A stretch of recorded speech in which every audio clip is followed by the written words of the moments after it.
Discernment. What is discernment? Is it listening to your gut? Is it learning how others think? Or is it even analyzing past successes? Well, the reading would suggest by John Maxwell that it's all of those things. And undoing all of those things can improve your discernment. A lot of times, discernment has a spiritual connotation, but it can be used in the business world as well. John Maxwell stated that smart leaders believe only half of what they hear, while discerning leaders know which half to believe. Additionally, Warren Buffett stated that the difference between successful people and really successful people is that really successful people say no to almost everything. Sometimes you have to say no in order to exhibit and exercise discernment. I want to use this presentation as a means to convey why it is important to exercise discernment in aspects of business. Discernment involves getting to the root of the matter and relying on competent intuition. However,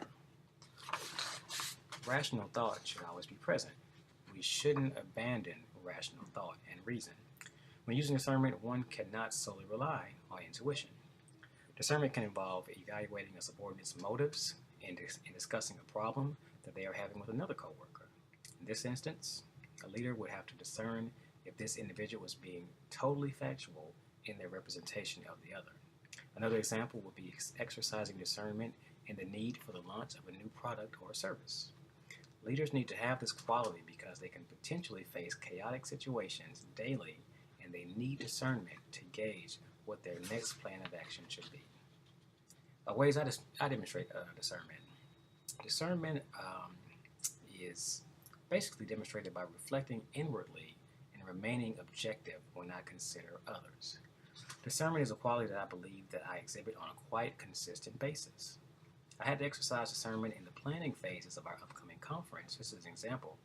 We were trying to determine what venue, location, and keynote speaker would be most impactful for the planned audience.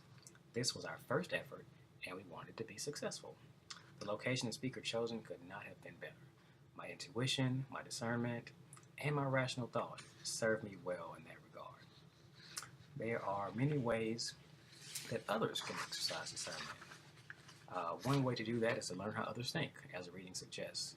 Mirror some of the practices of other great leaders. Another way is to listen to your gut.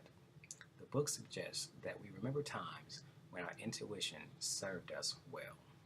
To close, I want to leave you with some parting words. Just know that discernment is a quality that I believe I'm proficient in and I demonstrate on a daily basis. And I want my audience to have gained a greater understanding of discernment and use it in your daily lives as well as your professional lives. Discernment is key. Discernment is necessary. Discernment is useful. I hope that my audience has gained a greater understanding of discernment and its importance. Remember, rely on your intuition, but don't abandon rational thought. As Chris Jamie put it, the most important part of discernment is pinpointing the forces to be reckoned with, both the constructive and the destructive. Remember, always use discernment.